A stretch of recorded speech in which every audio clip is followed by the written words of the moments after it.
Hiya, welcome back to the podcast. Tonight I'm talking to Gareth Wilson. Me and Gareth served together in 3-4 battery, also 3 RHA. I kind of lost touch with him, and it was a nice catch up to find out what happened with the rest of his army career and what he's done since. Gareth openly admits that he had some mental health issues once he left the military, but I'll let him explain that. I enjoyed recording this one because it was a good catch up. I hope you enjoy it as well. If you like this podcast or the previous ones, please consider buying me a coffee at buymeacoffee.com/Frankie'sPod. It just goes to help fund the software and the hosting.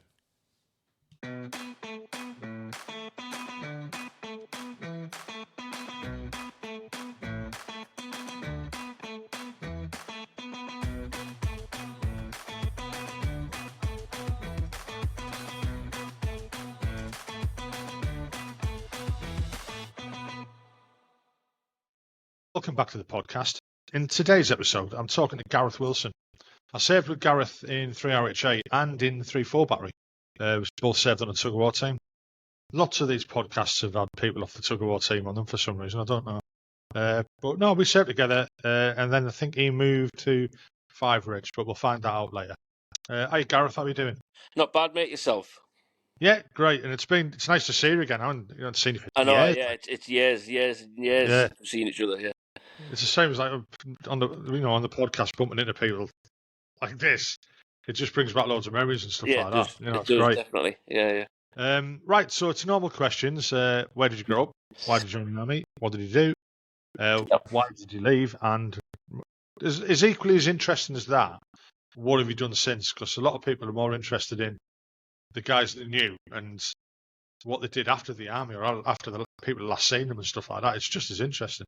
So if we just want to crack on with that and just say, like, where did you grow up and why did you join the army? Well, I grew up in I was born in North Shields. We lived there for about, I think I was 3 or 4 when I left North Shields. But the only reason we left there is because every 6 months the house was getting broken into. And it was that's North Shields for you. Yeah, and it wasn't even like we're miles away. We were only visiting me grandparents at the time, and we'd come back and the house had been trashed.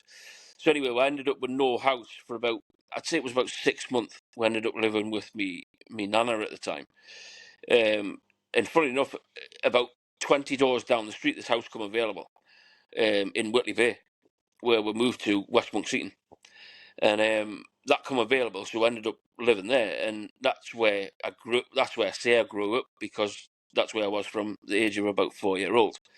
Yeah. And then from there, obviously, I met different people, and I went to a school in Monkseaton, which was literally a 10-minute walk from the house, and it was a Catholic school because my family's all Catholic. My nana was a staunch Catholic. Attended church every Sunday, made us go every Sunday, and then till I got to about 12 or 13, I went, nah, I'm not doing that anymore. That's not for me. You know what I mean? You get your own sort of beliefs, I think, as you get older. And then I joined the cadets at 13, and I just enjoy going away on weekends, and I was away I was sort of like getting independent. Yeah. But I've jumped ahead a bit there. When I was at school, I always used to get bullied. And it was only because of my size, I think. Because I was small, I was dumpy, and I carried a bit of weight, ginger hair. Straight away, who are they going to pick on? You know what I mean? They've got no one else to pick on. And anyway, that caused a few problems. But then once I joined the cadets, I sort of find my feet and find how assertive I could be. And I thought, no, I'm not taking any of this shit anymore. And I didn't take it anymore, and I stuck up for myself. Anyway, I joined the cadets at 13, and I served in the cadets right until I joined the army at 16. I knew from 13-year-old that's what I wanted to do. I wanted to join the army. So I went up at 16-year-old up to Newcastle, Ridley Place. Yeah. Went in there, did me test and everything, and he says, right, what do you want to be? I says, I want to be a chef. And he says, right, okay then. So he looked at all the stuff. He says, there's about a year's waiting list for the intakes. I said, no, I'm not waiting a year. He says, however, you could join the Royal Signals, the REME, the Royal Artillery, this, and he went on all different ones. I says, what's the Royal Artillery? And he went, yeah, come and have a look at this. picture of a big gun. I went, yeah, I'll have that. So I joined the Royal Artillery. Went to Bramcourt in 1991. October 91. October intake, September intake. I was the last one to do the year intake of training. And I met some good people there. When I was in training, although it was horrible, I enjoyed training. And I wasn't that fit when I went in there, but by the time I left training, I was running a BFT as well at the time in about 9 minutes. And I wasn't going to get any faster than that. And I knew I wasn't going to get any faster than that. Oh, I was never that fast anyway. But then you hit your regiment, don't you? And obviously you got choices there. And I think I picked 19. So let's just jump back a bit. So turning up with Bramcourt for the first time. You know, obviously you've had the experience of cadets and stuff like that. Yeah. But how much of a shock to your system was it? And how prepared did being in the cadets make you? I'd say I was slightly prepared, but not fully prepared, because you don't understand. Like them days, it was funny the way they spoke to you. You know what I mean? Like the troop sergeant. I had Taff Evans was my troop sergeant. Then I had Payne, not Chris Payne. There was another Payne. I had him as my troop number 1, and Taff Evans was my troop number 2. And Taff Evans, every time he spoke to you, it was in this sort of like deep voice. When you were marching around and all you hear was, "You lot like a bunch of spanners in a fucking magnet factory." That type of thing he would come out with. Yeah. And every time you heard your name shouted, you just thought, "Fuck, what have I done now? What have I done now?" But I must say, I enjoyed training. It got me into the mindset that it was the job I wanted to do, and I was quite happy with doing that job. Yeah. And I went on my first leave in the January. No, it was the December. It was Christmas leave. I was due to come back on I think it was the 2nd of December, 2nd of January, 3rd of January. And my nana passed away the day I was due back. And obviously my mum phoned training saying, "Look, his nana's just passed away. Is there any chance he can stop at home?" And they said, "No, he's got to come back. When it's the funeral, we'll release him for the day to come back for the funeral, but he's got to come back the following day." Yeah. Which gutted us, totally gutted us, because my nana was like my life at the time. I was closer to my nana then than I was to my grandma. Yeah. So I think that was the first bad experience I had. And it gutted us because she couldn't be there for my pass-out parade, because it was her that encouraged us to join the army and follow my dreams type thing and all that sort of stuff. I get that. And then when it come to me passing out, and I couldn't believe this come out my dad's mouth at the time. My dad was there, my granddad was there, my uncle and my mum and my sister. And when I come off after passing out, I went round the back. He went, "Where are you going?" I said, "I'm going for a fag." I didn't know I smoked at the time. And he went, "How long have you been smoking?" I said, "I was about 14. And he went, "No, you haven't." I said, "I have. I said, I've been smoking since I was 14-year-old. And he was like, "Well, how come we didn't know?" I said, "Well, I'm just good at keeping secrets, aren't I?" And I said, "Because you smoke, you couldn't smell it on us anyway, so what difference does it make?" And I was the same. he turned around to us and he says, "Do you know what it is?" He says, "I never thought you would ever do this." He says, "I've always thought you were weak." And that come from my dad. Right. You know what I mean? I bet that was a bit harsh, a bit gutting. That was hard, mate. Yeah. And even my uncle and my granddad were stood at the time, and my granddad's looking as if to say, "What's he talking about?" Yeah. You know what I mean? As if to say, well, you don't say that to your son who's just spent a year doing training. You know what I mean? He's cried to you on the phone because he's missed you or whatever, and all the rest of it. And that's what he came out with. "I never thought he would do this. I didn't think he was strong enough." And that hurt. So I think from then on, it was like, I am going to do this, and I'm going to prove to you that I can do this. Yeah. And that's why I stuck to the army, and I never backed down. I thought, no, you're not scaring me away from a job that I enjoy. No chance. Yeah, I mean, it could have meant it more constructive in a more constructive way, but I don't think it did. Yeah. By the sound of it. No. Yeah. He just didn't. My dad had a funny way with words, and he didn't think before he spoke most of the time. I think we all suffer that one, mate. Yeah. We do, but his was more often than it should have been, if you know what I mean. So anyway, just before we're passed out, this is what regiment you want to go to, and I think I picked 19 Reg, 4 Reg, and 3 RHA. And they were reading it, as they do, they read it all out.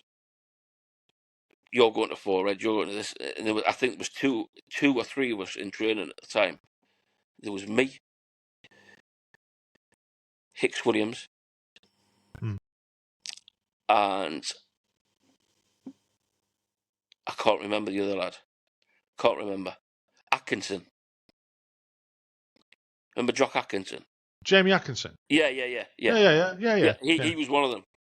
Oh, right. Jamie Okay. Atkinson. There was Hicksy and me. That's the only 3 I knew of at the time. Yeah. But when I got there, obviously there was more people there, like John Hudson. He left the state, but he was a different battery to me, so I didn't know he was going. Eddie Vine was another one. Eddie Vine, bloody hell. Yeah. It's a name I forgot about that, to be honest. He was in 3-9 battery. He ended up there. Paddy Bashford, he was another one. And then when you get there and you meet everybody, you think, oh, can hell. I know you're from training at such and such. So when you think, fucking hell, there's only 3 we're going to that regiment, you're like, who do I know there? You know what I mean? Yeah. And when I first got there, the first person I bumped into was Col Colson and Cliff Coggins. Both troop sergeants at the time. Yeah. Who are you? What do you mean, who are you? Who are you? Gareth. What do you mean, Gareth? What's your surname? Wilson. So you're Gunnar Wilson. Yeah, that's me. Yeah. And you shan't get into it once you speak to them. And I think I was at the regiment about 2 months. I arrived in the October. It was my 18th birthday in the November. Yeah. And they went, yeah, there's a nice surprise for you. You're off to Northern Ireland. And they were already halfway through the tour. I think they had already been out there 3 months, so they wanted me to do the last 3 months of the tour. And a bit of a shock at first, and obviously you're like, I'm going to get shot at, I'm going to get killed, I'm going to get stabbed or whatever. But once I'd done the training and I got out there and I think that built friendships out there, and I got to know the lads before everybody else. Yeah. That was left back in camp, like the lads who weren't old enough to go and this, that, and the other. So I met the likes of, I think at the time there was Dave Lamb, Billy Thorpe. You know, all the old boys were out there. Yeah. I'm trying to think who else was out there. Scoops. Do you remember? I don't know if you remember Scoops Cooper. Oh, do you mean everyone remembers Scoops? Yeah. He was out there. Stacker was the BSM at the time. Cheryl. Yeah. Nasty man he is. Nasty man. But he was fair, you know what I mean? He was fair. And then when I come back from the after, because we were in Rath, Cy Brown was another one. He ended up at 3 RHA because he come out with me to Northern Ireland. Yeah. So Cy Brown, I remember, was on the front sanger at the time in Rathfrine. It got shot at, didn't it? Yeah. The front sanger got shot, and he was in the front sanger at the time, and obviously it was his first tour. Obviously, everybody was fucking running around with their fucking heads in the hands and all sorts. But it was a decent tour. I enjoyed it. It gave me a sort of insight what was going to happen, I suppose, in the next 20 odd years that I was in the army. I mean, I wouldn't say it wasn't an easy tour, and it was even though I only did 3 months. Like I say, it made me grow up, I suppose, because I knew you don't have much choice, do you? No, you don't. You don't have much choice, and it made me grow up a bit. And I think when I got back, obviously I had loads of money. You know what I mean? I was like, wait, I got loads of money. I've saved loads of money. What's the first thing you do? You go out in Colchester, and that's it. It's all gone. Yeah. It was gone. But no, I enjoyed my time in Ireland. Like I say, it was a good tour. And then I moved from there we went to Topcliffe, didn't we? Yeah. And in Topcliffe, I sort of got a bit injury prone, I suppose. I ended up with a hernia. It took the army, I think it was 6 months, 7 months to find out whether I had a hernia. And they sent me to Catterick Hospital at the time. Yeah. And when the doctor did the operation, and I come round, because my mother had come through to see us, because I was in hospital. When I come round, the doctor says, "You're very lucky, Mr. Wilson." I says, "What do you mean I'm very lucky?" He says, "It was strangulated. You had about a week and a half to live." Get out. So that was a bit of a shock, and I was like, what can I do? I can't do anything. The army's not going to, you know what I mean? I can't sue them Yeah. at the time, because it was that sort of, if you do that, they're going to get rid of you type thing. So I got on with it, and that's when I started becoming injury prone, because my stomach was ripped. And then I ended up working in the sergeant's mess. Wasn't an exact place I wanted to be, but I enjoyed the job. I don't know if you remember it. Do you remember Gary Spicer? He was the mess manager at the time. Little Basically. little, I do. yeah. Yeah. And then Gaz Cowan took over as a mess manager. So Gary Cowan, me and him got on really well. I enjoyed working with Gary Cowan. He was Gaz is a good guy. Yeah, top He's man. a good guy. Yeah. And then obviously once I'd done my time in there, they sent me back to the guns. And it was when it was swap over to AS90 from FH70 to AS90. Yeah. And I did me basic guns, advanced guns, and then ended up on the guns. And I thoroughly enjoyed my time on the guns. Don't get me wrong, I thought it was brilliant. It was the exercises that I didn't like. You're not meant to. Yeah, exactly. Mind you saying that, I didn't mind the exercises. I mean, they were a bit different to FH70. You know what I mean? You know what? The amount of people I've interviewed, right, and they're saying, FH70, I hated it. I loved that gun. I absolutely loved it. I preferred that because I started off on Abbott's. Christ, I did my basic training on 25 pounders, then we did it in juniors, and then we converted to light gun. Got to 4.7. I was on the Abbott, so I'd this is awesome, you know what I mean? And then when we moved to Thorney Island from Gutterslow, and converted to FH70, and as a bunny, as my time on the guns, they were the best exercise I'd ever done. I absolutely loved that gun. I thought it was brilliant. It was hard, and you were cold, and you were wet, and but you didn't know any different. That's all you had. Well, sometimes you were freezing. My gun number one in the FH70. Guess who it was? I don't know, because I wasn't D-back, was I? I haven't got a clue. Chalky White. Oh, fuck. So there you go. There's that one. You know what I mean? Yeah. He was just all fists and slaps. You know what I mean? Yeah. No, he was. I will give him that. Give him that. But he was good. Wrong. He was a nice bloke. Yeah. He was a nice bloke. He's the one everyone asks about. Yeah. I wonder what happened to him. Because nobody knows what's happened to him. No, no one's seen him. No one's seen him. But he was a nice bloke. You know what I mean? Yeah. He was a nice bloke. And hence the reason why I ended up getting dragged onto the tug-of-war team. Yeah.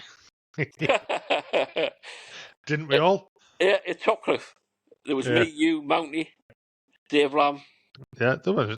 Most of the people who've been on his podcast were in that team as well. Yeah, exactly. Even like Lee Orton. So, I mean, I never worked with Lee. I only knew Lee from the tug-of-war team. You know, and stuff like, I mean, if you've listened to his podcast, it's brilliant. I listened to his. He's done so well. Yeah, he's done so well. Yeah, he's doing really well. Really well. And I'm doing Dave next week. Dave Lamb? Yeah. Monday night, I'm doing it with him. Yeah, that'd be good. That'd be good, yeah. It will be. I'm looking forward to that one. Yeah. Yeah, I mean, there's other people I still want to get on, but they won't commit to it. But I'll talk about that afterwards. Yeah. So the tug-of-war team, it was hard work, wasn't it? It was brutal. It was brutal walking around camp with sandbags, mate. Yeah. And then he'd say, right, go and do the BFT route with your sandbags in your hands. I don't want to see them dropped. I mean, who can do a mile and a half carrying whatever was in the sandbags? Yeah, under full sandbags. They were heavy. Yeah. There's no way you can do it. But I enjoyed my time on the tug-of-war team. Yeah, everyone did. Chalky's motto, wasn't it? Win or lose, there's always the booze. Yeah, exactly. We've got some states, I must admit. Yeah. And I love the tug of war team. And I always remember when I'm sure it was Larkhill we'd been. It was somewhere.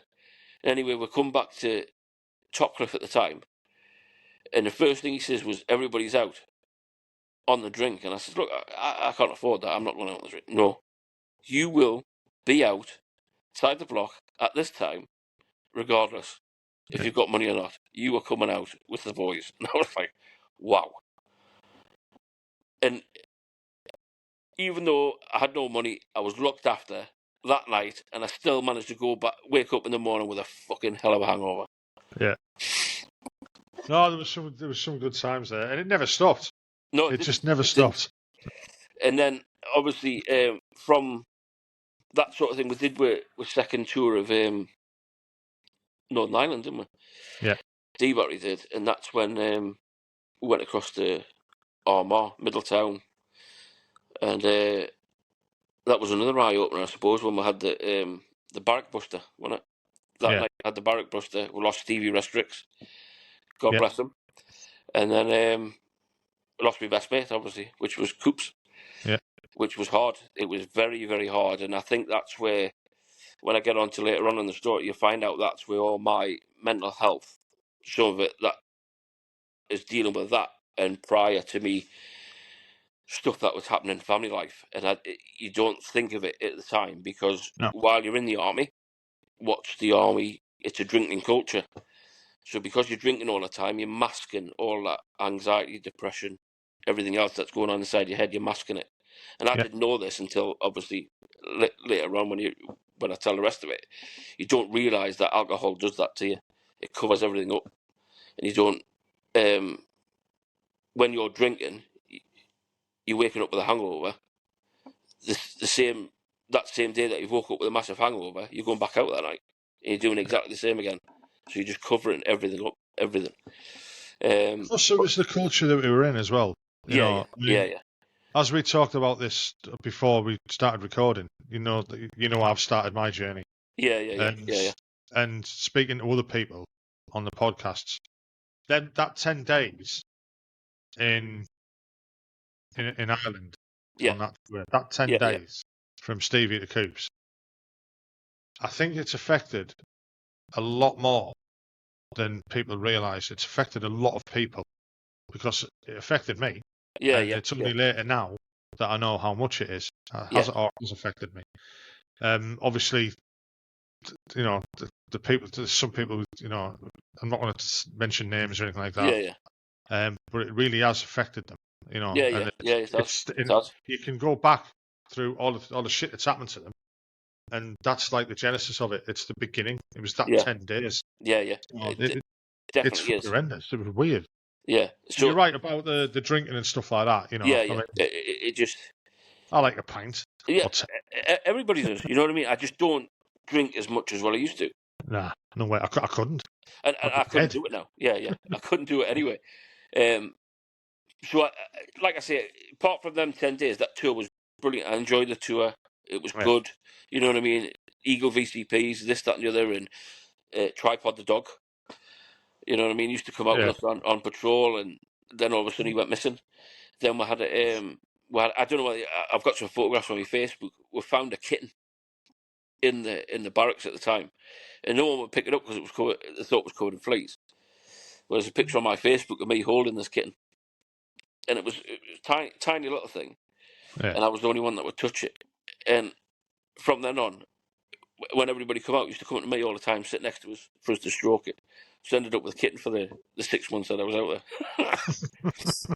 But I enjoyed that tour. But towards the end of the tour, August, September, October, my granddad passed away. So that was another thing that I got hit by. And then, in fact, no, that was just before Coops. It happened just before Coops. And I ended up going back for the phone me and says, right, you can have 48 hours. You go back for the funeral. You fly back the next day. So I didn't have a chance to grieve. All I did was I went in, my mum says, do you want to go and see your granddad? I says, yeah, definitely. He was in the chapel arrest. And I know a lot of people don't like seeing bodies and all the rest of it, but because I hadn't seen him and I'd been out in Northern Ireland and I didn't get a chance to say goodbye, I says, I want to go and see him. She says, right, no problem. The casket was open. And do you know what it is, Frank? It's the peacefulest I've seen him ever. No, yeah, I know what you mean. It's a peaceful, because he had 7 heart attacks. He had angina. He had all the problems once my nana passed away, and he was just always in and out of hospital. And when he was lying in the casket, I just kissed him on the head and I said, good night. You know what I mean? And it's the most peaceful I've ever seen him in all them years. And I'm glad I did what I did at the time. Yeah. Because if I hadn't done it, I would have regretted it. Yeah. No, I know exactly what you mean. I've been through it with my mum and dad, and yeah, it's just even like my sister, and because my sister was younger than me, she says, "What do you want to go and do that for?" I says, "Because I've not seen him. You've seen him. You've been here. You got to say your goodbyes to him." I says, "I haven't seen him." And then, like I say, I got there. The funeral was one day, and I flew back to Ireland the next day. And then months later, Coops obviously took his own life. Yeah. Which was it was hard. It was really hard, especially when Coops used to come home with me on the weekend because he didn't want to go all the way to Birmingham with me living in Whitley Bay. We used to come back to mine and then go into Newcastle, go on the drink in Newcastle, or we'll go to Whitley Bay, and he loved it. And my mother at the time classed him as a second son to her because he was always backwards and forwards. You know what it is with him, right? It's weird because, and again, it was the fucking tug of war team that did it because he used to come down my house for Sunday dinners. Yeah, yeah. Exactly. So I classed him as my little brother. Yeah, yeah. You know what I mean? Yeah, I'm a crack with him and that. He was such a likeable lad. Yeah. And you know what I mean? At the time, you think, what did he do it for? You know what I mean? He's obviously had problems to do it. You know what I mean? Everybody has. But obviously, I thought I'd be the person that he would speak to because I was that close to him. And he never said anything to us the night before or anything. We were sat outside having a cigarette. You know what I mean? This, that, and the other, chatting away. And he went, right, I'm off to bed. And I said exactly the same. Yeah, I'm off to bed. I'm up early in the morning. And then the next thing, we get waking up with that. You know what I mean? And I was just like, what the fuck? How's that happened? No, you know I know.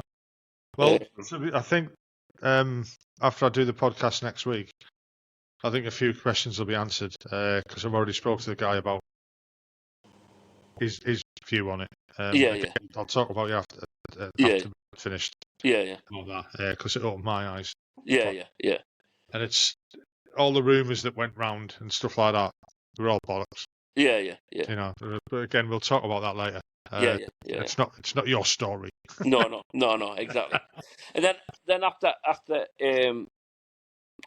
Ireland, obviously we booked a holiday to Ibiza, didn't we?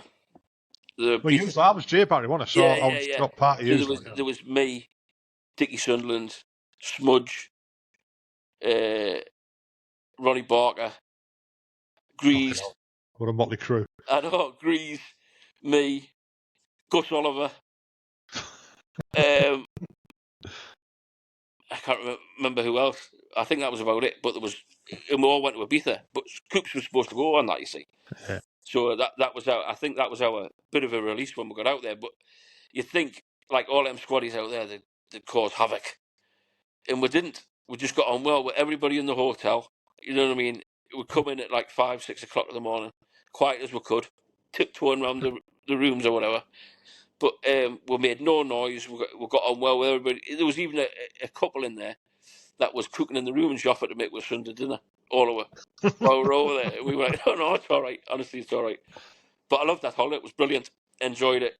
And then from there, what happened after that?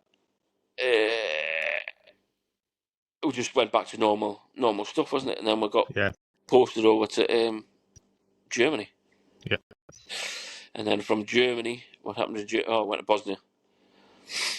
And I got picked to go in the dog section, to go in and do the dog handler's course. I remember that, yeah. I remember that. And I think that was a bit of a good tour for me, because they classed me as a senior gunner out there, and I was in charge of the dog section. So there's me, Tips, Richie Wallace, and Dave Trahar was the dog section. And because I was the senior gunner, you had an inspection once a month off the veterinary corps, and they come out to make sure everything was running smoothly and this, that, the other. And it was fun because you had to take the dog's collar off. And a lot of people were laughing. You had to take the dog's collar out, clean it on the inside with a knife to make sure the leather was spotless. And you had to turn it over on the other side and start pulling the leather on the other side. You know what I mean? That's how bad it was for the dog section. But as long as the kennels were clean and tidy, there was no rubbish about, the dogs were getting fed properly, they were the right weight and all that sort of stuff. And every V-sit we had, like the veterinary inspection team, would pass with flying colours. And I think that was my sort of like way to prove that I could do what I was told to do. And I ran that section, like I say, as I was in charge as a Landstrack. And then enjoyed that tour. Brilliant tour. So with being in the dog section, did you get lots of different taskings and stuff like that? Not as much, because you sort of like stuck in the camp, and the dogs are classed as soldiers. Yeah. And because they're on patrol in the night time, you can't make them work during the day. Yeah. So they've got to be on so rest. You were camp guard, basically. Yeah, basically a camp guard. Yeah. I mean, we got offered a few times, do you want to go out on patrol and go out with the van? And I went out a couple of times, just with different people to see what it was like out there. Yeah. And certain places were grim, like, you know what I mean? You just think, fucking hell, it's that bad. It's that bad. But like I say, I enjoyed the tour out there. It was a good laugh. And where we were, the camp was brilliant. You know what I mean? It was, you made it your own, I suppose. They had like a battery bar out there, wasn't it? Same thing, 2-can rule type thing, and they did all that with all the D battery. Fucking jerry cans. Yeah. And they did all that with the D battery stuff. But yeah, I enjoyed that tour. It was a good tour. And then I come back from there, and I got posted to Larkhill. Yeah. You just followed me, didn't you? Yeah. That was in the May. No, was it when did I get posted to Larkhill? It was a good few months after I'd got there. February. Yeah. I'm sure it was the February. I got posted in the February. And I enjoyed that. I started off in the wrong place. Like, I started off on the OPs. Yeah. Yeah, so, I mean, imagine how shocked you were. Imagine how shocked I was when I turned up there and you're in sea trip. No, yeah. So I've never been on the OPs in my life. I was like, what the fuck? I don't know. Ended up on a crew with like 148 battery and 7 RHA, Blue 9. I was like, what the hell? It was the W2 was Chris Burrows at the time. He was the W2 in there, and I was like, why have I been sent here? I'm not OP trained, this, that, and the other. Anyway, I did about 6 weeks with him. And we're out on one of the, like a firing thing, and the BC said was at the time, he says, I want you to pick this, like that target there, I want you to pick out the grid and all the rest of it and send it down to the CP. And I was like, fuck's sake, what am I going to do? Yeah, so I plotted the grid, what I thought it was, sent it down to the CP. The CP converted it obviously into bearings and angles and all the rest of it. Anyway, fire. I got a fucking target round, didn't I? The BC went, how have you done that? You're not OP and you just got a target round. I was like, well, just one of those things, isn't it? And they were saying, you sure you're not an OP? No, I'm definitely not an OP. And then they moved us from there into the Q stores for a bit. Yeah. I don't know why. They just moved me into the Q stores for a bit. I try to think who it was in there. Q stores, was it Britain? I'm sure his surname was Britain. I can't remember. And then they put us back on the guns, and obviously Dave Lamb come over there at that time. Yeah. Went on to the guns, and then first of all, when we got to and I met my missus, obviously, didn't I? I met Kerry. Yeah. In the May, 14th of May, just it was our anniversary of meeting a couple of days ago, and what it was, I'd been on leave, or I was away for some reason, and all the lads, my mates at home, were like, oh, we're not going out, we're at work the next day. And I was like, fuck's sake, this is shit. What am I going to do? You know what I mean? I'm not going out to Whitley Bay drinking on my own like a fucking loner. And my mother had said to us at the time, why don't you come play bingo? I was like, fuck off, I'm not going to play bingo. You think I am? Fucking 60. And anyway, by the end of it, she goes, yeah, but they do jugs of beer in there, like 4-pint jugs for like £3. I was like, right, where's the bingo at? So I went with her.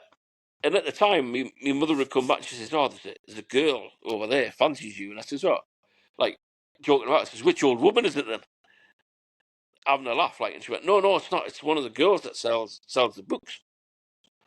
So I wrote, at the time, I had one of them BT Cellnet mobile phones, tiny little thing. Yeah. Wrote my mobile number down, pay-as-you-go thing. I says, "Yeah, give her that number. I'll see if she likes it or not." And then as soon as I left, at 9:20, a text just saying, "Hi, it's Gareth." And from that text, I think for 48 hours we never stopped texting each other, just in between. And I met her the following day. She was doing the day session in the bingo, and I met her in Whitley Bay. We went for a walk around Whitley Bay, down the beach, got to know each other, took her back to work, and then from then, I didn't go back home. I spent the last week of my leave at Kerry's house. You know what it is, mate? I remember you coming back off leave and you were so loved up. Yeah. You were a different person. I think it was the third day I'd met her. Obviously, we'd talk, we'd been out, we'd been for a drink, we'd done this, we'd done that, and the other. And on the third day, I says, "Do you know what it is?" I says, "I think I love you." And that was on the third day.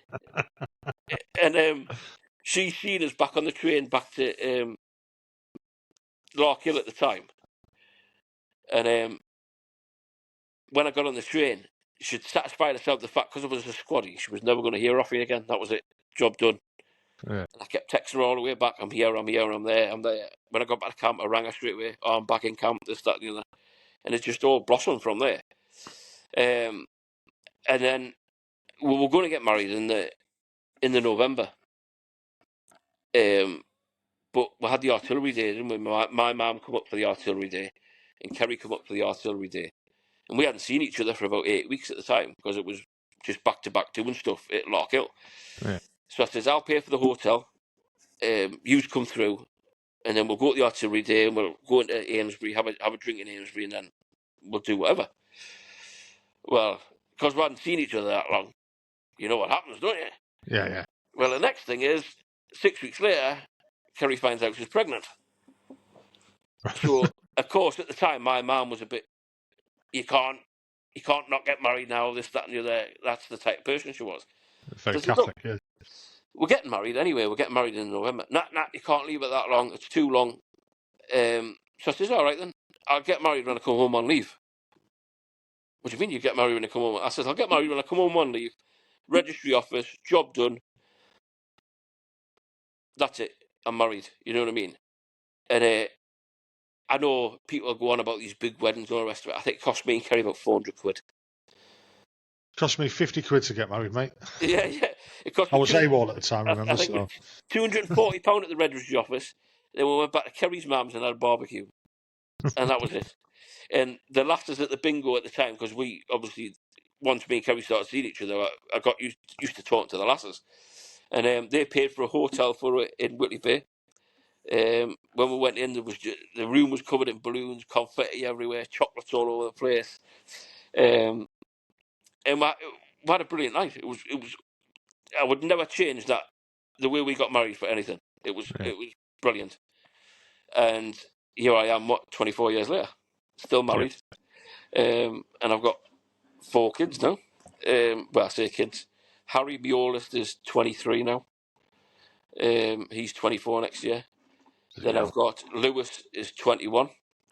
He's just made me a granddad.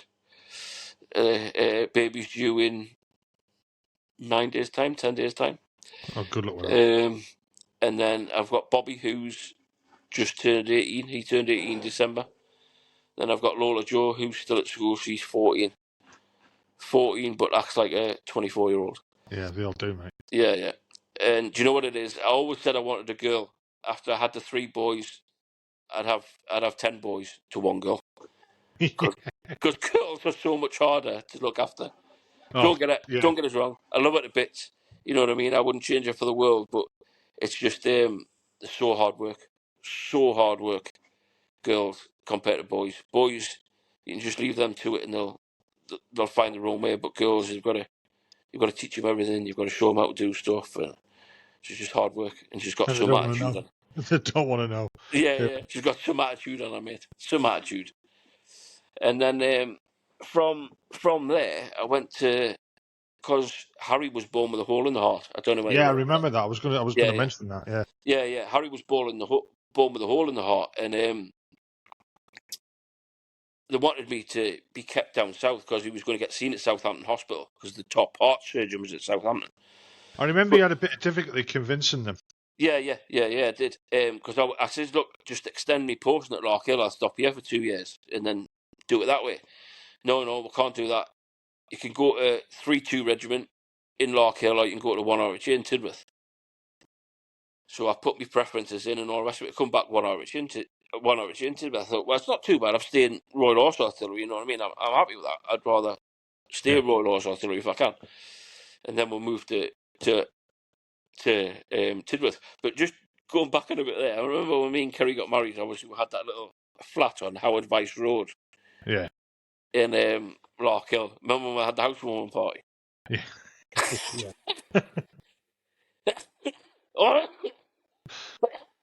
All I can remember is you having a can in the sitting room, drinking that one, and then coming into the kitchen, opening another one, and drinking that one in there. And then Sue's going, are we going? Yeah, hold on, I'll just finish this can in the front room.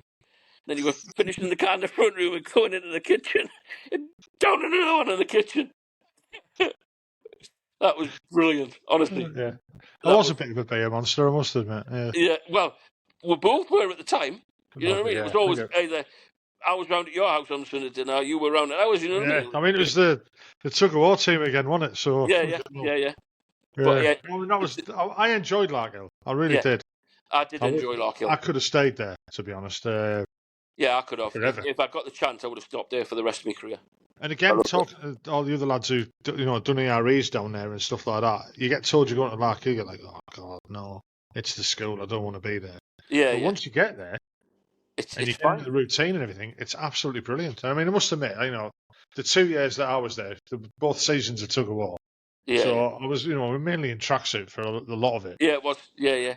But again, it was hard work. I mean, we did a lot of weekends on the civvy circuits where, we were giving our time up. For that and stuff like that. Still doing duties, still getting dragged out on the range. And stuff like that, still doing the normal stuff, just doing the extra of the tug-of-war. And then, obviously, I moved to Tidworth. So what was it moving like the first, like from coming from... Do you know what it is? It was like... It was good. It was a decent regiment. I enjoyed my time at 1st RHA. I went to Kew Battery. Yeah. And they put me in at first, in the post room. Because I was downgraded at the time. Because I had that... I had bad calves, didn't I? Yeah. Ended up with bad calves. So they put me in the post room. And then that was when I was getting all my tests done to see what... I ended up with compartment syndrome. And anyway, they operated. Tell us about it, yeah. Operated on one leg, and it didn't work. So they says it's pointless doing the other leg. There's no point in doing it. And that was me. Sort of at the same time. Yeah. That was me sort of like knackered. Yeah. For the rest of my career, I suppose. Having said that, I didn't. I'll admit I didn't help myself because I put loads of weight on at the time. You know what I mean? Yeah. I was just massive. So then. I tried you were a chunky fellow, let's say. Yeah. I tried to move from there into I wanted to change career totally, and I wanted to go in the store side of life. Yeah. And Larry Hale was the RQ at the time. Oh, bloody hell, there's a name from the past as well. And Sid Trench was the QM. So anyway, I'd approached him, I'd approached the BC, and I said, is there any chance I can go into the stores? No, we want you in the officers' mess for a while. We know you've worked in the sergeant's mess, so we want you to go at the officers' mess and help. Taff Lacey it was. Remember Taff Lacey? Yeah. He was the mess manager at the time, and me and him got on really well. Me and Taff Lacey, and I enjoyed my time in there. I was just getting pissed about at the time. It was just like, because you're downgraded, we're not going to promote you. We can't send you to the course. This, that, and you're there. And I thought, I'm going to do something about this. I need to do something. And at the time, they said, as long as you lose some weight, we'll get you on a leadership course, because you can do a leadership course, but you can do it downgraded. You just got certain things you can't do. So anyway, I think I lost about 2 or 3 stone at the time. So I went right back down, and they put us on the leadership course. Went on the leadership course, passed the leadership course, and it just took me ages. It seemed to take ages for me to get promoted.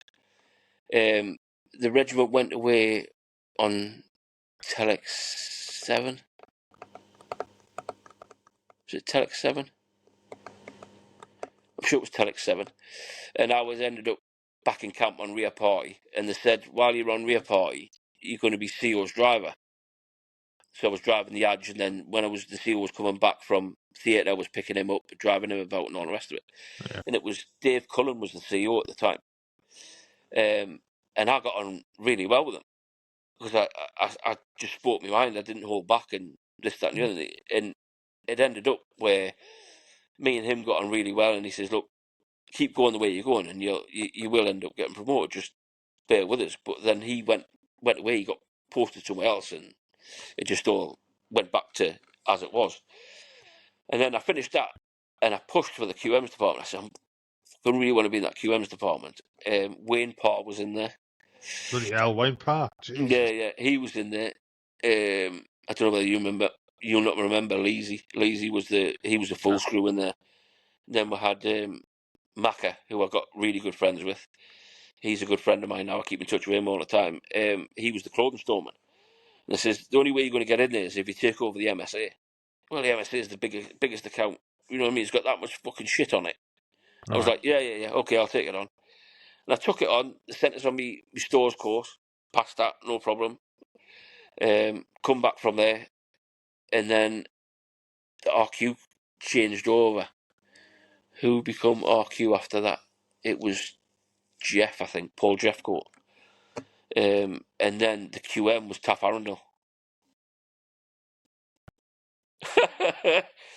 But we got on well as the department. It was brilliant. The department was that close-knit. We worked really well together, and I loved it in there. I really did love it. And I stayed on the MSA, rations, all the rest of it. Did all I had to do. And then at the time this is Telex 10 was coming up, and they said, "Look, you're downgraded. You can't go." And I pushed and pushed and pushed. I thought, if I go on this tour, I'm gonna get promoted out of this. Yeah, it's gonna help me. So I pushed and pushed and pushed, and I went to the doctor. I says, "Look, just let me go on this tour. I work in the stores. I'm not going out on the ground. I'm in the stores." And after some humming and hawing, and it took 2 or 3 months, they went, "Right, we'll let you go." And I thought, yes, brilliant. So I went back to Tapper and I says, "Right, let me go. Can I go?" "Yeah, of course you can. You're going on advance party." So I said, "Right, brilliant, no problem." When's that? Tomorrow. Yeah. And I told Kerry I was going. We got a bit upset, and I for years I'd packed in smoking. I'd stopped smoking then. As soon as I found out I was going there, I started smoking again. So I was back on the 40 a day, this, that, and the other. But as soon as I come back, I'd stopped again. And anyway, that tour I went out, and I said to myself, when I go out on this tour, I'm going to lose weight because I'd put weight back on. There's a picture on Facebook. I'll tag you in it later. I was about 21 stone at the time. Wow. That's how big I was. I was about 20 stone. And anyway, I said, I'm just going to do what I can every day in the gym, just bits and pieces, do as I can. And my aim was, when I got back from there, was to pass a PFT again. And Paul Williams was the RQ tech out there. Paul Williams, that's Chris Williams' brother. Yeah. He was the RQ tech out there. Phil Doyle was the QM. So I went out with them. Taff Bowden, he went out with us. There was Taff Bowden, Macca, me, and a couple that were attached. And like I say, my aim was every day just to do a bit of fizz every day. And anyway, by the time I did my fizz every day. I didn't notice it because of the heat. The weight was just fucking dropping off me. And the next thing, because I'd been doing a lot of fizz, they were all taking the piss out. It was PTI Wilson. PTI Wilson, he's going to fucking sort you out. And anyway, they did a newsletter to go to the wives and all the rest of it, and they made us put a PTI's vest on. And because I'd lost that much weight, obviously the PTI's vest fit me. And I went from 20 stone by the time I got back from Iraq, I was 14 stone. Wow. I got down to 14 stone. And I was so, you know what I mean? I passed the PFT in, I think, 10 and a half minutes. I was at the time. I'd done that, no problem. It took me some time to get there, but I did it. And then when I got back, because it was easier running back in the UK, I was down to about 10 minutes. I was doing them, no problem. Running away, doing everything. And then I got promoted. But on promotion, I went to, because Kerry's mum took ill at the time. So Kerry wanted to be with her mum, and I totally understand this. And I'd asked for a post up north. I says, look, is there any chance you can give me an E2 post or whatever up north, just so we can get Kerry's mum sorted, you know what I mean? And they went, nah, there's no postings up there. So Kerry said at the time, right, well, I'm going. You know what I mean? I'm going up there. I says, right, you go up there. And at the time they went, what's happening? I says, well, you need to let me go. I'm in the middle here. I've got a wife that wants to see her mum, and I'm stuck in a quarter by myself. What are you going to do? And I says, look on the, I think it was the E2 list. Yeah. So I looked on the E2 list, and there was a accommodation NCO, a 2 signal regiment in York. So I thought, I wonder if they'll give me that. So I put in for it, and anyway, you've got to sit aboard. Yeah. So at the time, I'd got promoted, and I says, right, I want this slot here. I'd been promoted to full swim, and I says, right, you've got to sit aboard, do this, do that. Anyway, waited weeks and weeks and weeks, and they come back, pass the board, you're going. I was like, that champion. Got up there, loved it. But one of the best parts of my career was working there, because I was left alone. The 2 RQs and the two QMs that I work with, look, this is your bag. You deal with it. Any problems come to me, and I'll do what I can. But it was like, Was that Fulford Barracks? Was it? yeah, Fulford, yeah. Yeah. And at the time, they wanted all the blocks sorting out. They wanted all the locks on the doors sweetened so you could have a master key and open the doors and this, that, and the other. And I booked everything. I got it all sorted. The locksmith came in, did everything, and it went all smoothly. And I got everybody into proper rooms, because they had 246 Kirk, a signal squadron up there. They were sleeping on the floors in each other's rooms and this, that, and the other. I said, look, you can't do this. It's a massive fire risk. If anything happens and you're not in your room, how are we going to account for you in that? And I managed to separate them all back to their own rooms. And I loved that. It was just, they went away on tour, and I ended up, they merged the 2 QMs together. So I was working downstairs with the techs as well as the mains. I did 3 years there. Wow. And I enjoyed my time totally. But just rewinding back there, when I was on Telec 10 in the November, Kerry had phoned me. Harry was 7 at the time. She went, they're going to repair the hole in his heart. And this had just come out of nowhere. I was like, what? They're going to repair the hole in his heart? I went, well, I need to get out of here if they're going to repair that hole in his heart. He's not going in for an operation while I'm stuck in Iraq. Yeah. Not a chance. So she says, I've spoken to the welfare officer, who was Paul Quigley. Paul Quigley was a welfare officer at the time. Yeah. And they said, look, well, all you need to know is when the operation date is, we'll get him back in time for that operation. So I says, right, no problem. She gave him the dates, and they got us back. And I was back, I think it was the day before the operation. Went in, took him in. They didn't even need to give him a pre-med. He was that chilled out. You know what I mean? Harry took everything in his stride. And he went down, he had the operation. He says, oh, it'll take about 3 hours to do what we need to do, close this hole. We're not going to touch the valve, because he had a leaking valve as well as the hole in the heart. So I says, right, okay. 4.5 hours later, I'm pacing up and down. I'd heard nothing. I was like, what's happening? Is it going right? Is it going wrong? Is it going right? Is it going wrong? Anyway, after about 5 hours, the surgeon comes down. He says, right, he's out. Everything's gone to plan.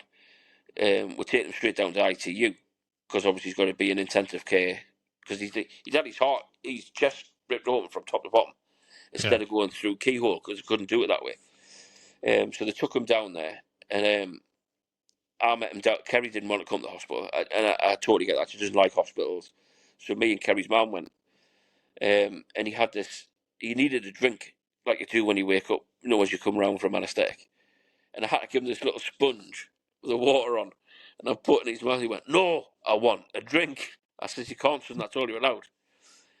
And anyway, I'd burst into tears by then because I knew he was all right and he was awake type thing. And anyway, the next morning, I left him that night. I says, "Right, I'll see you in the morning, son." Yeah, no problem. And in the morning, they moved him from ITU just into high dependency, and they'd never said nothing to us. So Fucking hell. they'd moved him, and I come in, and he's sitting there with this, like an iPad type thing. I says, "What are you doing?" He says, "I'm watching Shrek." And I was like, what a difference from last night to now. Yeah. You're watching Shrek. And anyway, once I'd known that, I rang Kerry and I says, "Look, you need to come in and see him and this, that, and the other." And she come in. And he ended up with a bit of fluid round the heart, obviously because of the operation when he left. And they wouldn't let him leave until he got rid of some of this fluid. So they had to give him these tablets or this medicine to help him wee. So it would get rid of this fluid round the heart, because that's what they do. It just drains it from the heart and it comes out in your pee. And anyway, he had these two piercing wires into his heart, through the chest, into the heart, in case the heart stopped. And he had to keep these in while he was in the hospital. And they said at the time, "Look, we've got to leave them in until we know everything's all right." He never cried once throughout this whole ordeal. I was so... When it's a lad that young, you just feel so fucking proud of him, because he'd never once cried. And anyway, this is, "Right, we need to take these piercing wires out, Harry." And he was like, yeah, no problem. And honestly, mate, it's the first time I've heard him cry. They pulled him, because it was stuck to the heart. Yeah. Just pulled it. It's the only way to get them out. They pulled the two wires, and he just burst into tears. And that was the first time I'd ever heard him cry throughout the 4 or 5 days he was in hospital. But now, you know what I mean? He's 23-year-old, full of tattoos, full of earrings, long hair. But he still goes for his regular checkups. Still has the checkup once a year. Done things that he shouldn't have done, like get tattoos and all that sort of stuff, because it's not supposed to have them. But it's never affected him. You know what I mean? It's never affected him. No, you've got to live your life, haven't you? Yeah. I said to him, if you get one tattoo and it affects you, obviously you can't have any more. You know what I mean? Don't do it anymore. And now, because it's never affected him, he's covered in them. But that's just our Harry. But he's got a good job. He's working at Guest Stamp in Aycliffe. Car parts, mixed Volvo, Jaguar, all that sort of stuff. Yeah. He loves it. Lewis, he's 21. He's got a secure job now. He's working he works for a company called Power Tool World. They sell Makita drills and all that sort of stuff. So he's a warehouser for them. And then Bobby,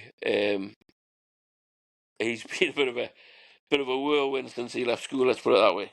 He's had about 4 jobs so far. Yeah, you've got to find your feet, haven't you? Yeah. But he doesn't. Sometimes he doesn't listen to you, and you try to tell him. He's 18. He's not going to, is he? Yeah. And I get that totally. But now I've got him in with a company in Aycliffe who do landscaping, and he seems quite settled here. He likes it. He loves the job. So I'm hoping, because he's settled, that's it. And it's a good job. He's on £12 an hour at 18-year-old.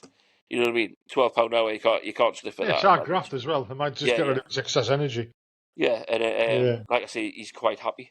But going back to Two Sigs, I loved it there. But they discharged Harry from all the hospitals and all the rest of it. But then some point in Tidworth, they thought he had ADHD or autism or whatever. Yeah. And anyway, they tested him and they said, no, it's definitely not. It's this. Because when he was speaking, he always used to say, "Harry does this. Harry's going to do this. Harry's going to do that." Third party, yeah. Yeah. And when they tested him, it was a thing called segmatic pragmatic disorder. So it was like self-centeredness. It always had to be about Harry type thing. And anyway, when I was in York, I had to go on this course with him to learn all about it. And at the time, when they said, because I'd only had like 2007 I left there, so I had like 6 years left. 7? No, I got out in 2015, but that was after an extra 2 years, so I had 6 years left. And they said, look, I says, can I stop here? No, you can't stop there. It's an E2 post. You need to move on. I says, well, I want to stop up north because he was still getting treated at this. I can't remember what the name of the place was. It was a hospital in York anyway. And I says, what about if I put in to go to 5 Reg at Carrick? Well, we'll see what we'll do for you. See what we'll do. And anyway, it come back that I could have the posting to Carrick. So I thought, brilliant. I'm going to be settled. But I was living separated for about 6 or 8 months while Harry was having this treatment. Yeah. So I was in the block in Catterick, and Kerry was living in the quarter in York, in Strensall. And it was a bit of a strain, going backwards and forwards, backwards and forwards, backwards and forwards, backwards and forwards. And in the end, I just says, look, we need to speak to the hospital, see if we can get him discharged, or whether he's going to have to stop under them. And anyway, after they did the course and everything, they discharged him. So they says, no, you can move now. There's your right to get a quarter in Catterick. So we've got a quarter in Catterick, and we're only in the quarter about 2 year, 3 year at the time, maybe a little bit younger. And I says, I need to get the kids settled in school because I was unsure whether I was going to do the extra 2 years or whether I was going to get out. So what I was talking to a lad from Fire Red who's from Newton Aycliffe, and he says, "What have you thought about Aycliffe?" I said, "Not really, no." And I says to Kerry, I says, "Come on, we'll go and have a drive through to Aycliffe and see what it's like." When I drive around, I thought, it's not a bad. It's got everything here. It's got a Tesco's. It's got this. It's got that. It's got the other. And we got onto the council and says, "What we've got to do to get a council house? This, that, and the other." And they says, "You've got to bid on them." So we bidded on this property. This is that one's gone. However, we've got one similar sort of property, and it's just around the corner. And I bid on that on the 1st of March 2014. And I moved into a because the army kept saying, you never get a council house. You live in a quarter. No, I'm really surprised. You're not going to get one. I says, all right, okay. And anyway, they said, yeah, no problem. Because they knew I was working in the army. They knew they were going to get the rent. You know what I mean? They knew they were going to get paid and this, that, and the other. So I bid it on the 1st of March, and I moved in on the 14th of March into a council property. So I was settled. I mean, it was a commute from Aycliffe to Catterick, but it's only 25 minutes at the most. Yeah. And I used to do it every day, and it didn't bother me. You know what I mean? And then I'm quite surprised that you got one. Yeah, I was. You know what I mean? Because even my mother-in-law said, she says, "You're never going to get that. You're never going to get it." Christ, I have to private rent now because I couldn't get one. Yeah, and that's exactly what everybody else is like. So at the time, I ended up getting the property. I thought, fucking hell, bang on, like, you know what I mean. So we moved in. Our dad hired a Luton to move all in. We got moved in. We've been settled here since 2014. The kids have gone through school, and they're all settled. You know what I mean? I'm not saying they were the brainiest kids in the world, but they've all got jobs. You know what I mean? And that's what I said to them. I said, look, you can do all these results as much as you want, but if you've got no plan in life to go anywhere, or you don't know what you want to do, the only things you need to pass is your English and maths, really. You know what I mean? Right. Unless you're going to go to university and study in whatever. And they all did the passed their exams. You know what I mean? So, like I said to them, you've passed. That's the main thing. And they've all got jobs. So it just proves that, you know what I mean? University's not everything. No. So yeah, I finished my time in 5 Reg in Catterick, but at the time when I moved, you got promoted again though, didn't you? Yeah. But when I moved, they put me in the fucking RFM's office. Right. So I'd gone from stores to working in the RFM's office. And Hixie was the RQ at the time. Well, he just took over as RQ. And anyway, they brought all this MJDI stuff in and all the rest of it as I was moving in, and this, that, and the other, and James. And this, that, and the other. And I had to do all the training. So I did all the training. And I was on MJDI, and I was sitting next to the RQ tech at the time, Hixie. And he says, what did you do before you come here? I says, I was stores. I says, I don't understand why they put me in the RFM's office. And I was brilliant with Unicom. No problems with Unicom. I could do everything.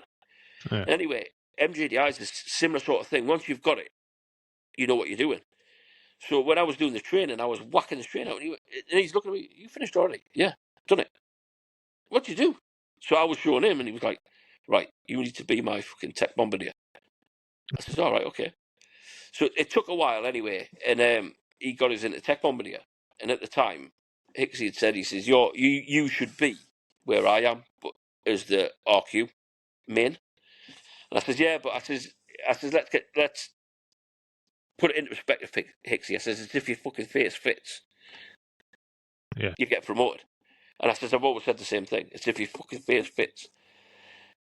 And anyway, 5 Reg had a big open day on, and the QM tech had said to me, you're running with this as a full screw. You're doing it. You're organising the whole lot. If you need a hand, come back and see me, but you're running the whole lot. I want you to organise it. I want you to do everything. And I was like, fucking hell. And he went, but this is all going towards something. You know that, don't you? I was like, yeah. So we got it all done. It all went to plan. Everything went well, and this, that, and the other. And the last that was the accommodation sergeant was moving into RFM because Steve Emerson. Do you remember Steve Emerson? No, not really. No, Irish lad. So he was the RFM at the time, and he was moving on, or he was getting out. So Joe Hindle was going to move to RFM, which left the accommodation sergeant slot empty. So I was like, right, okay. And Hixie went, I've got plans for you. You're going across there. And the QM at the time was Carl Trevelyan. Remember Trev? Oh, yeah. Trev from Leeds. Yeah. Trev was the QM at the time. And he kept looking at me every time I went across. I knew who he was, but he obviously hadn't clicked on who I was. And I started talking. I said, oh, when I was third, this, that, and the other. He went, you were 3 hour chair? I said, yeah. Fucking mentioned all the names. He went, I knew I'd seen your face before. And anyway, we clicked that, and that was it. Yeah. And Hixie said, he says, look, you might have to do 6 months in the post, but you will get promoted out of it. Anyway, 6 months passed, and I thought, it's fucking not happening, this, like, it's not happening.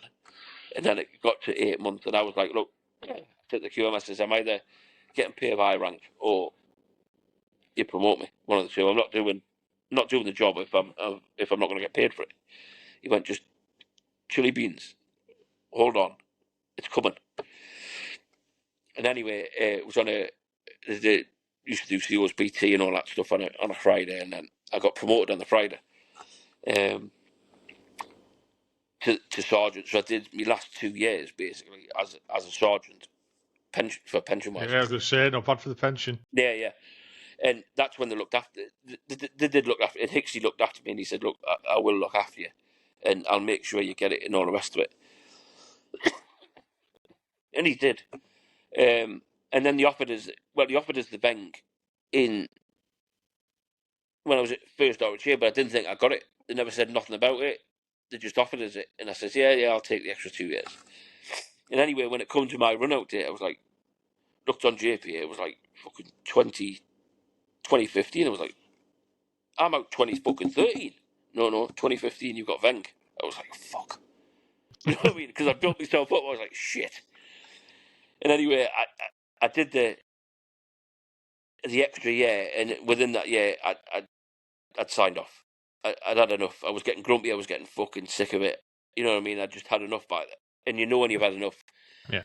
And the QM at the time, Trevor said, look, just stick it out. Because he was getting out. He was going to FTRS. He's in Strengthal now, somewhere up there.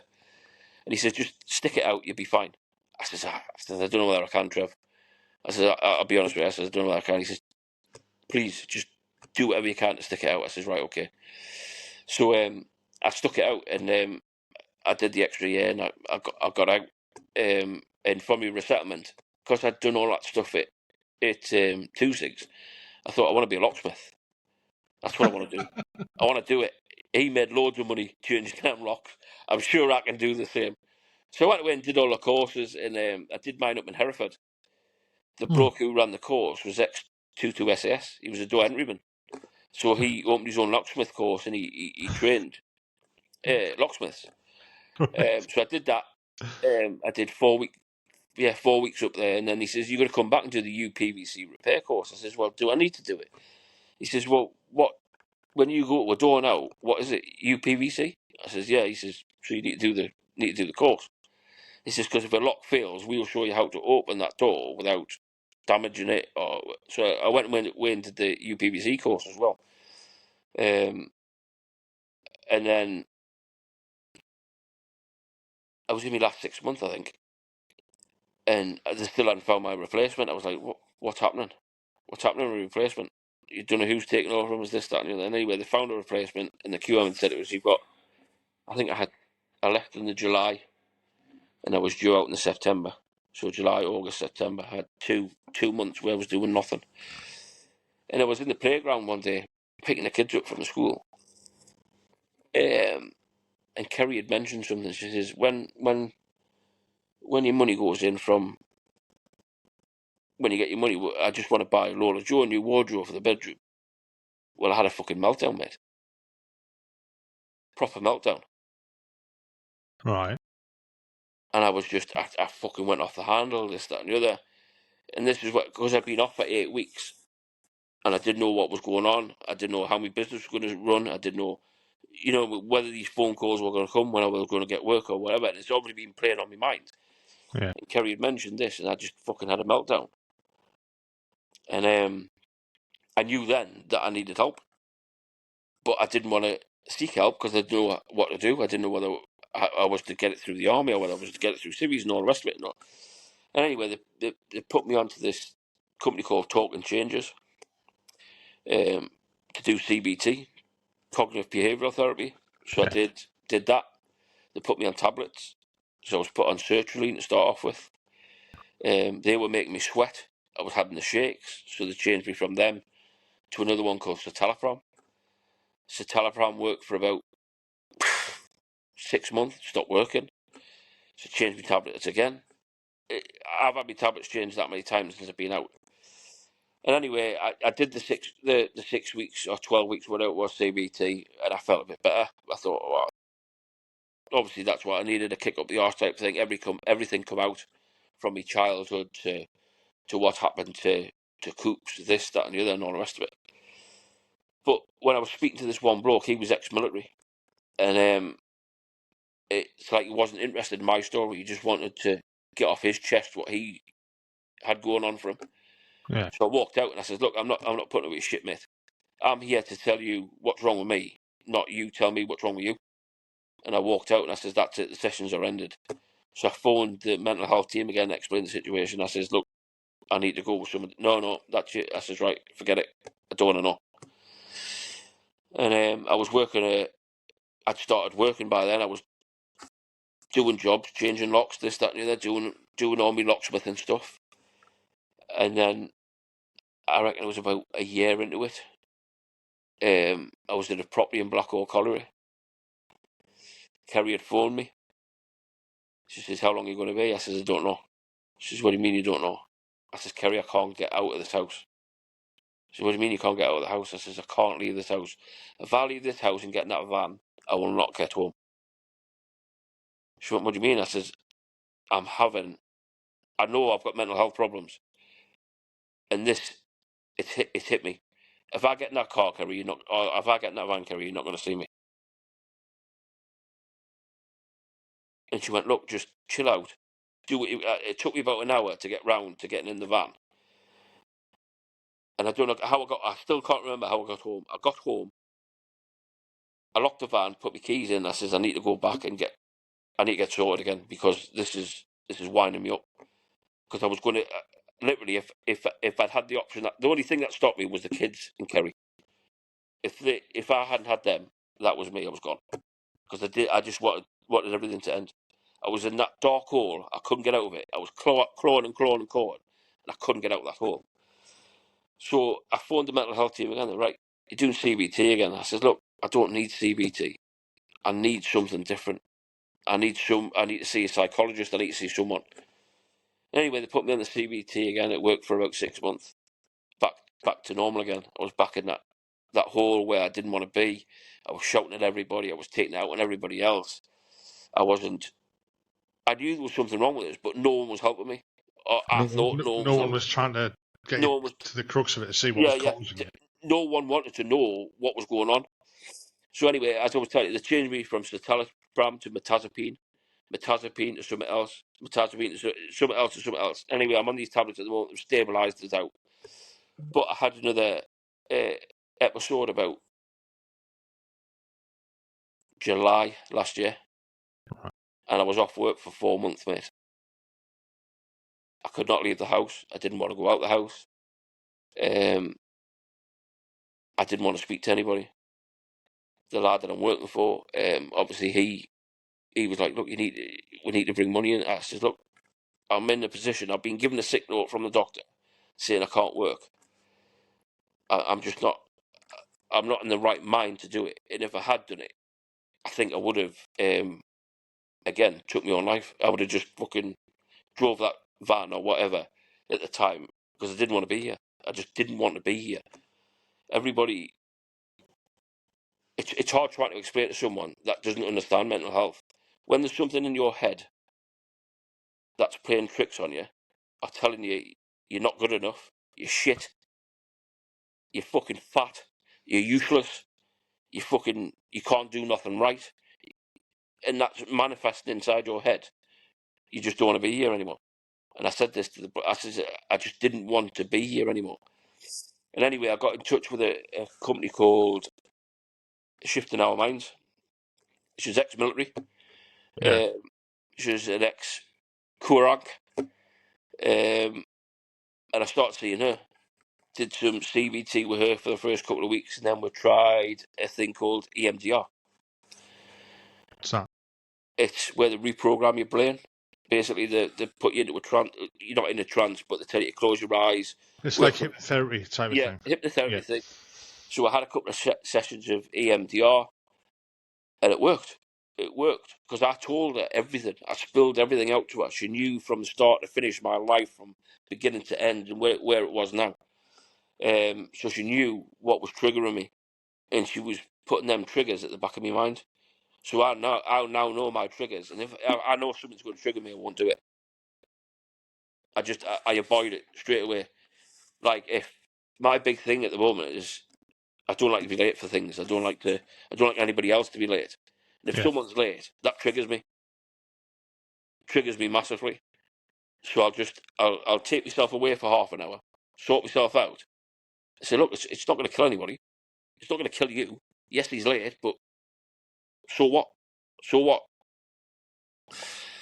So that's one of my triggers, is lateness or timings or this, that, and the other. And I reckon it all stemmed from when I was a kid anyway. Because every time I felt ill or something was wrong with me, I was called a hypochondriac. By me mum, by me nana, by me dad, by me granddad. I was the hypochondriac of the family. So every time I was ill, I was trying to hide everything. I had a meltdown when I was younger. I know I did. It was about 9-year-old. My dad had said something. I said something back. He took the slipper, it hit me in the head.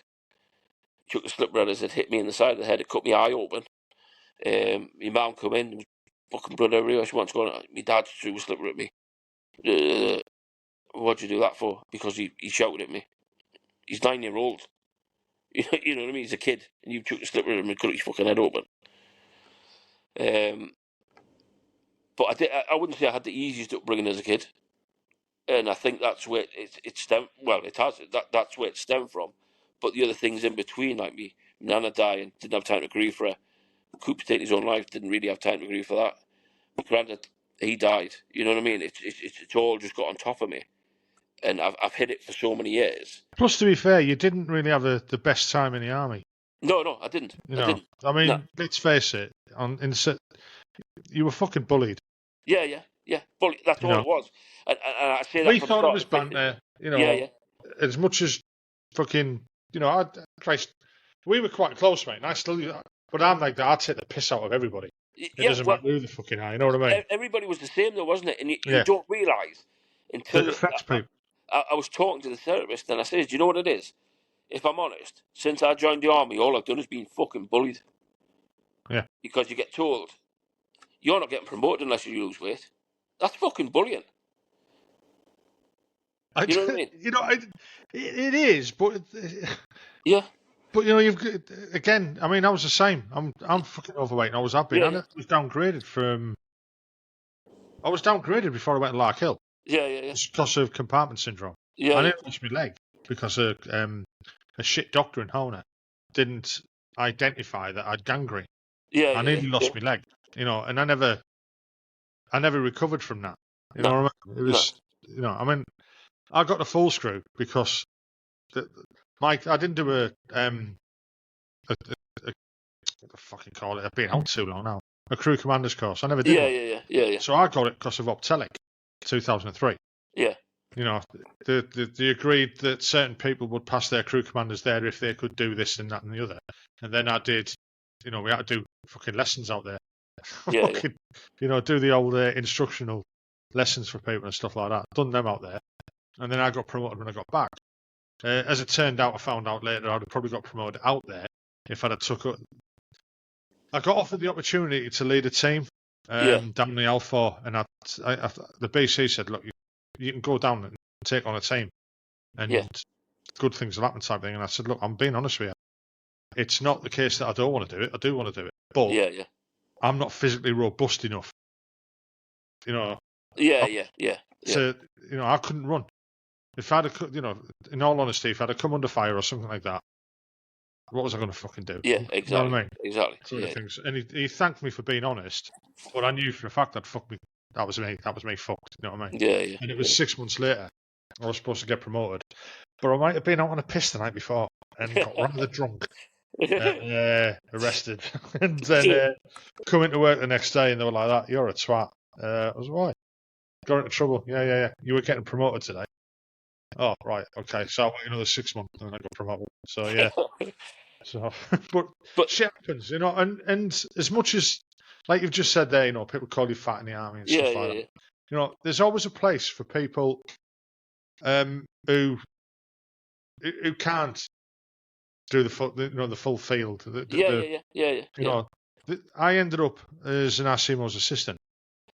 The 6 month job ended up being for 6 years. And as much as I was downgraded, I had diabetes then as well. So I mean, I should have probably been kicked out.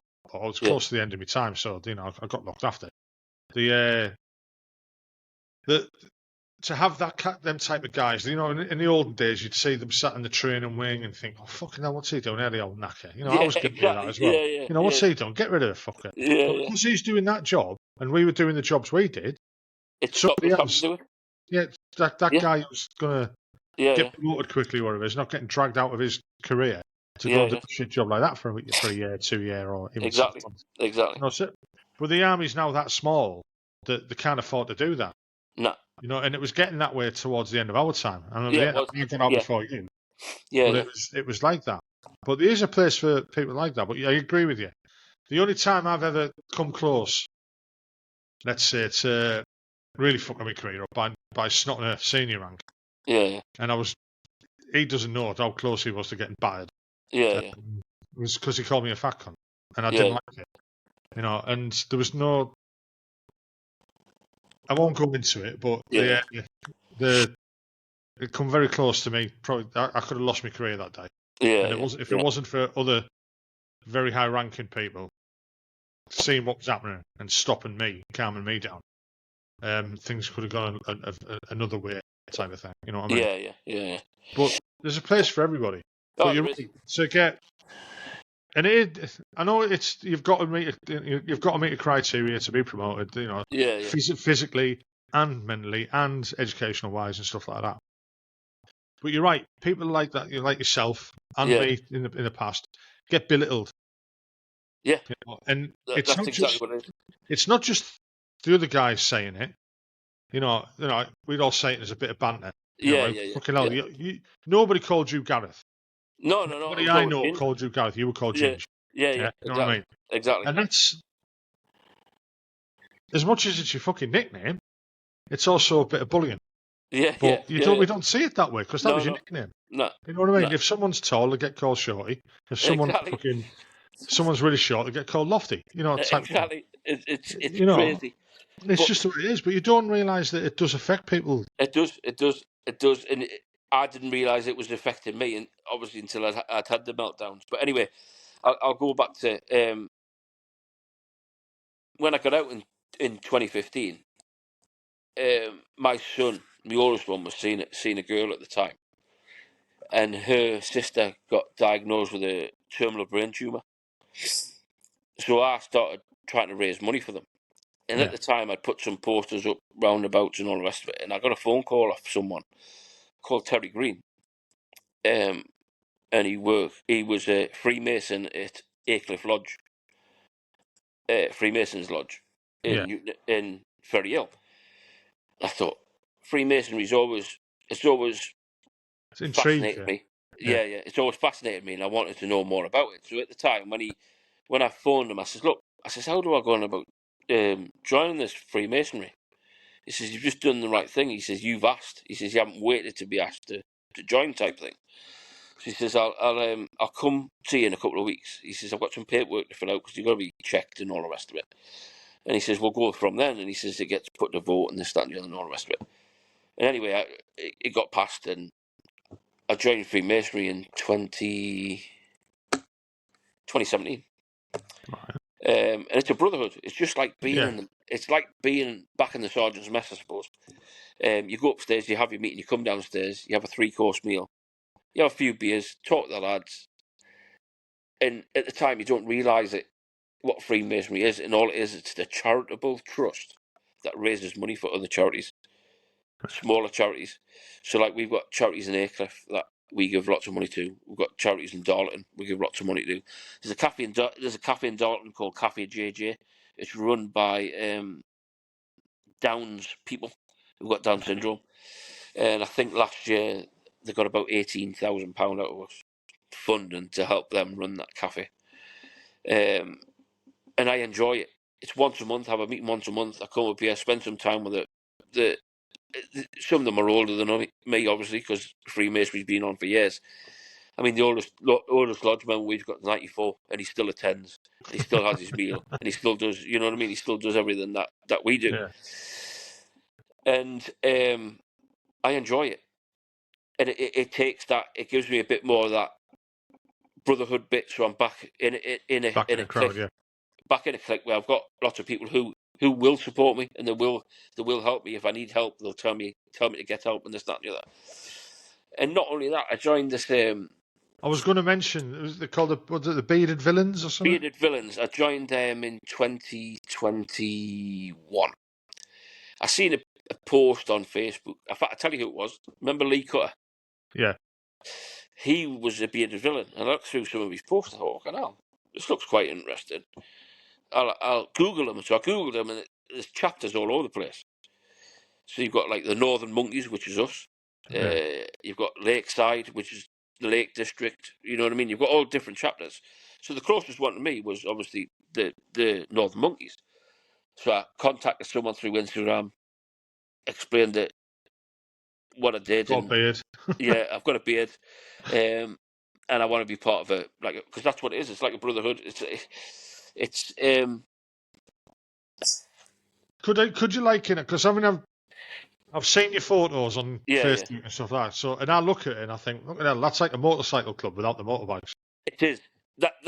Well, a lot of we had a club that didn't like it when we went to Scarborough because we wear patches. Yeah. The same as what they do when they don't like it. They do, especially if you've got a top it's very territorial. Top rocker and a bottom rocker on, which we don't wear them, but we wear patches. You know what I mean? There's different patches that we wear. Yeah. And anyway, it's the same I've seen sort people of thing. get into trouble because of them. Yeah. And they raised money again for charity, and because they were raising money for autism at the time, which was brilliant. I thought it was a brilliant charity. You know what I mean? A lot of people have got it, and I thought I'd be quite happy to help them raise this money. But they've changed it to a charity that's very close to my heart now. Andy's Man Club, mental health charity. That's You what know we raise what? money for. I've heard of it, right? Yeah, Because we've talked to guys on the podcast, and there's a couple of guys who might be doing the podcast, and they've mentioned Andy's club, yeah. and one of the lads literally said to me, it saved his life. It has. It's saved a lot of. We've got a lot of the chapter members now because we raise money for them. They've started going to Andy's Man Club because it's helping them to talk. It's helping them to get over things and this, that, and the other. It sounds like a stupid thing. You get your time in there to speak about what you want, what you need to speak about. People listen, and people will have their input the same as what we do. I mean, they're the same. They've got places all. They've got one in Middlesbrough. They've got one in Stockton. I don't know what further up, but I know they've got places in Newcastle where it's one night. I think it's a Monday night, 7 till whenever, and you go in, you make yourself a cup of tea, and there's men there in exactly the same frame of mind as you. They've all got mental health problems. They've all got something wrong. But sometimes you realise that some people are worse off than you. Yeah. You know what I mean? And that's what I like about it, because they can talk. You can talk to them. And it started off because the lad's brother took his own life.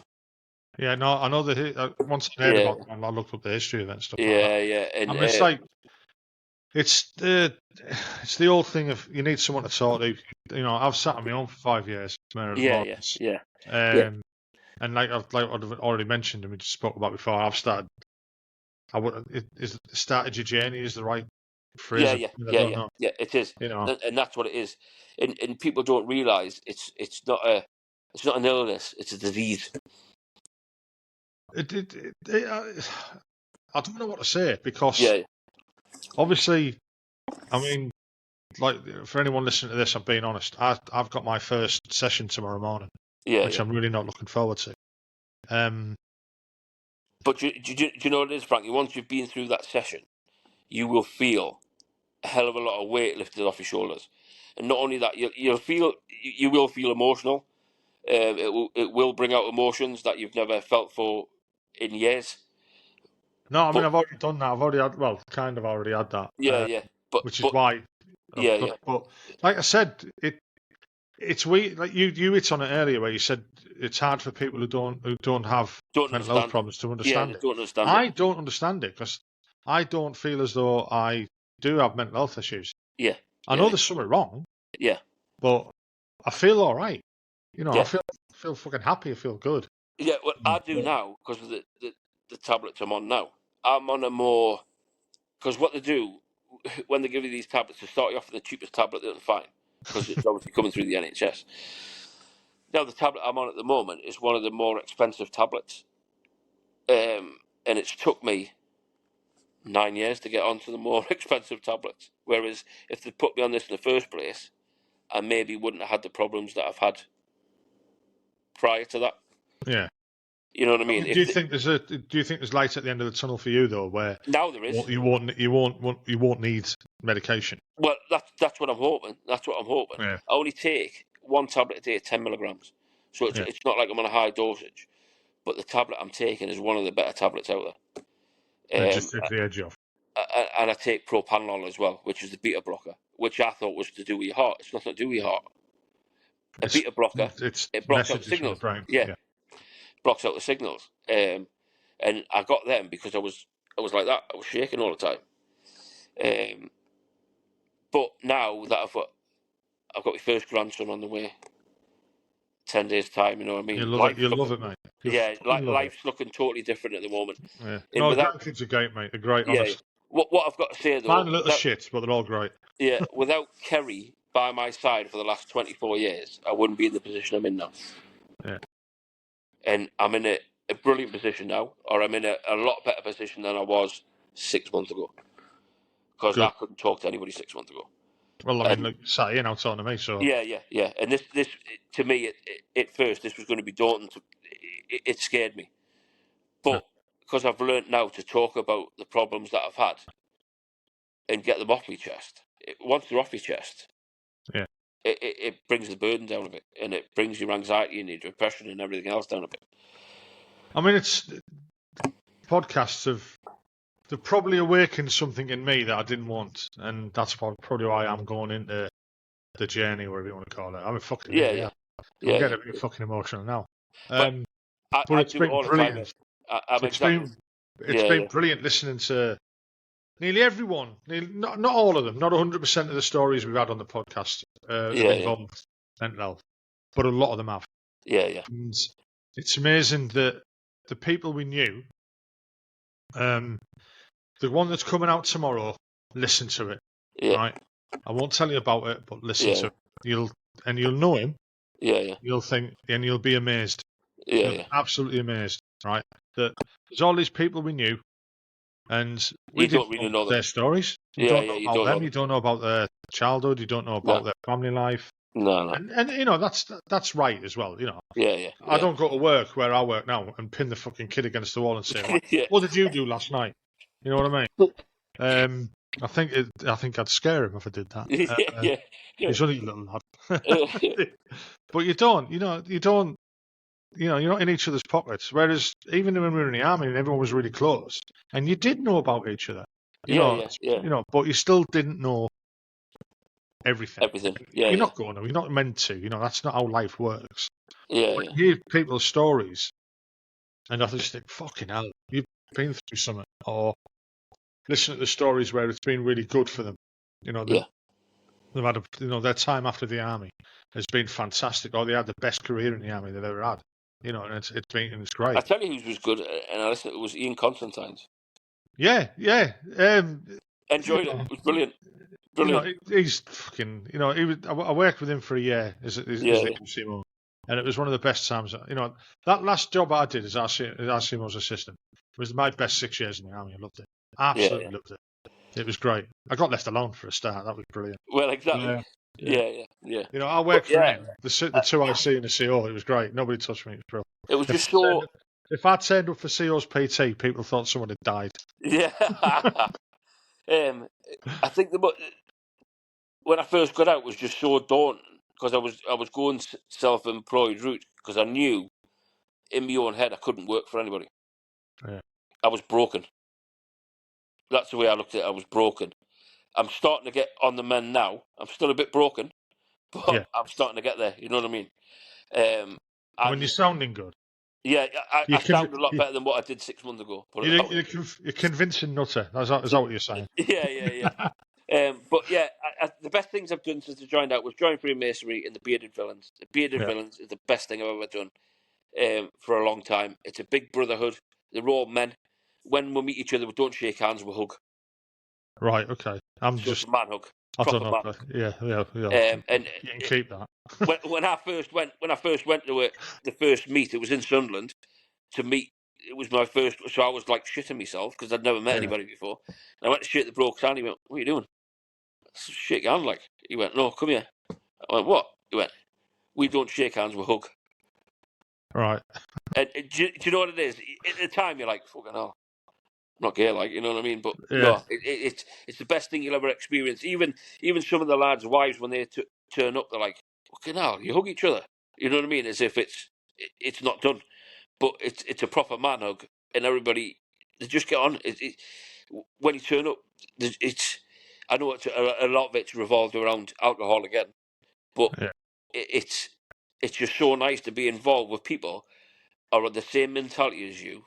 They're all bearded, which is brilliant. I'll never share this off again. Well, I can't grow one, so I'm fucked. I'm going to try and get it as long as I can. But yeah, it's one of the best things I've done because you meet so many different people from different walks of life. I've met people from Switzerland. I've met people from France. I've met people from Germany. You know what I mean? Just through the Bearded Villains, and they're all in the same sort of mindset as you. Well, I think we've come to the end of it now because we've been on for an hour and 40. Yeah. But it's been good. No, it has. It's been great. And again, I've learned stuff about you that I never knew. I didn't know what happened to you after we left Larkhill. Yeah. We watch each other on Facebook and stuff like that. But you don't know what's going on in each other's lives. No, you don't. And I hope that people who are listening to this listen to your story. And look at themselves because there's bound to be people who are listening to these. Yeah. And even if there's some serving members who don't want to go that route because they're scared of what might happen to them in the military. Yeah. seek help, talk to someone. They need to. Yeah. Definitely. I'm thinking of almost trying to document my journey in this type of format, but I don't know. I don't know if I'm ready for that. Yeah. But I'll see. I'm not going to start recording the sessions that I have. You know what I mean? although that might be it. Yeah. No. I wouldn't want to listen back to my stories. Shit yourself. Yeah. No, but it's been great listening to you, mate, and I'm glad things are starting to work out for you. It is, yes. It's all starting to fall into place. We didn't know, we didn't know you were there. That it was that bad for you. Nobody did. Yeah. It's been a tough journey from leaving the army to where I am now, but I'm sort of like in a position where I think I'm coming to the end of it, or I'm coming out the other end a better person than what I was when I went into it. Well, definitely. Definitely. Right, I'll end it there then. Again, thanks for coming on, mate. It's been no great. worries at all, mate. No worries at all.